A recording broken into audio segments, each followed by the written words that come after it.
दोस्तों, Marvel studios और Russo brothers ने अभी अभी एक बहुत ही पागलपन और जबरदस्त घोषणा कर दी है। एवेंजर्स एंड गेम फिर से थिएटर्स में वापस आ रही है सितंबर 2026 में। और उन्होंने इसे जिस तरीके से टीज किया है वो सच में जीनियस है। और मेरी माने तो ये एवेंजर्स डूम्सडे के लिए बिल्कुल जरूरी था। आज हम बात करेंगे कि कैसे मार्वल एवेटार से हाईएस्ट ग्रोसिंग मूवी का खिताब वापस लेने की तैयारी कर रहा है, और दूसरा कि कैसे ये सब एवेंजर्स डूम्सडे की मार्केटिंग और कहानी से जुड़ता है। अब सुनने में ये भी आ रहा है कि एंड गेम की कुछ घटनाएं सीधे डूम्सडे से कनेक्ट होंगी। तो आज आपको इन सारे सवालों के जवाब इसी वीडियो में मिलेंगे, तो अंत तक बने रहिए। मार्वल स्टूडियोज और रूसो ब्रदर्स के Avengers end game re release के पीछे 4 बड़े कारण हैं। मुझे कहना पड़ेगा ये उनके सबसे स्मार्ट मूव्स में से एक है। तो चलिए पहले कारण से शुरू करते हैं, जो बहुत ऑब्वियस है, मार्केटिंग। लेकिन मार्केटिंग को सच में समझने के लिए हमें दूसरा बड़ा कारण पहले समझना होगा, जो है एवेटार 1 से उसका हाईएस्ट ग्रोसिंग मूवी का क्राउन वापस लेना। अगर आपको पता नहीं, एवेंजर्स एंड गेम पहले दुनिया की सबसे ज्यादा कमाई करने वाली फिल्म थी, लेकिन फिर जेम्स कैमरन ने एवेटार पार्ट 1 को री रिलीज किया और वो फिर से नंबर 1 फिल्म बन गई। कई लोगों ने उस समय कहा कि ये उन्हें थोड़ा चीटिंग जैसा लगा, क्योंकि एंड गेम ने बिना किसी री रिलीज के ये क्राउन एवेटार से छिना था।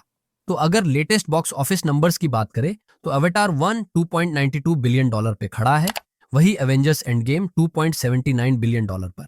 यानी सिर्फ $124 मिलियन की कमी है, जिसे पूरा करके एंड गेम फिर से नंबर 1 बन सकती है।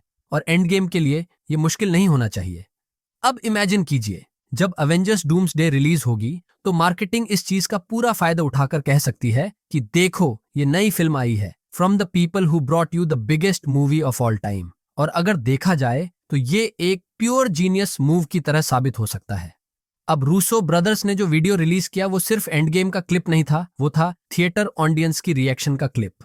और उन्होंने वीडियो में आगे कहा, you remember this feeling, you love this feeling. तो अगर हम इसे समझने की कोशिश करें तो ये पूरा खेल एक इमोशन ट्रिक है। पहले आपको वही भावनाएं फिर से महसूस कराई जाएंगी और फिर ये सारे फीलिंग्स ट्रांसफर होकर डूम्सडे की तरफ जाएंगे। ये ट्रिक सच में काम कर रही है, क्योंकि मैं अभी से एक्साइटेड हूं। और जो लोग कभी थिएटर में एंड गेम नहीं देख पाए, अब उन्हें मौका मिलेगा।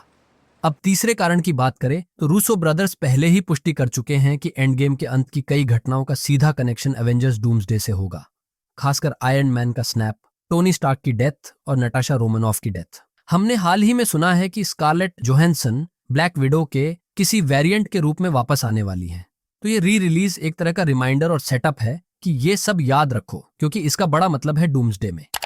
चौथा कारण जो बहुत महत्वपूर्ण है वो ये है कि मार्वल ऑडियंस को गेज कर रहा है। इतने समय से हम सुनते आए हैं कि ऑडियंस में super hero fatigue, Marvel fatigue आ चुका है।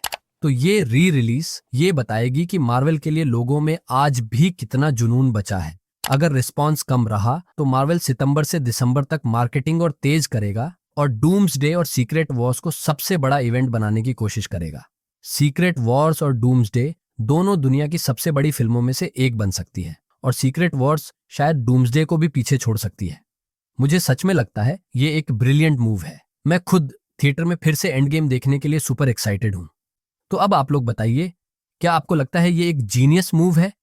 नीचे कमेंट में बताइए। वीडियो को लाइक करना और चैनल को सब्सक्राइब करना न भूलें, ताकि आप मार्वल की कोई लेटेस्ट अपडेट मिस न करें। और हमेशा की तरह देखने के लिए बहुत बहुत धन्यवाद।